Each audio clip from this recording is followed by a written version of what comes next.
Para sa lahat ng mga lumalaban sa buhay. Alam mo, bilib ako sa'yo. Kasi kahit hirap na hirap ka na, ipinapakita mo pa rin kaya mo pa. Kasi ayaw mo silang mag-alala. Kasi may pangarap ka. Kasi gusto mong patunayang may ibubuga ka pa. Tuloy, doon mo nakikitang mas nakakapagod pala. Mas nakakapagod palang itagong may mga araw na nanghihina ka. Mas nakakapagod palang ilihim na kailangan mo na ng makakasama. Mas nakakapagod palang itangging kailangan mo lang ng kahit isang taong magsasabi sa iyo na kaya mo yan, magpatuloy ka.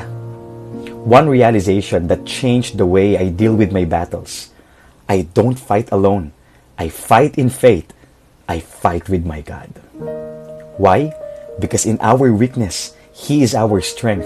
In our doubt, He is our guide. And in our heartbreak, He is our breakthrough. Walang labang hindi na ipanalo ang Panginoon. Ipagkatiwala mo sa Kanya ang laban mo ngayon. God bless.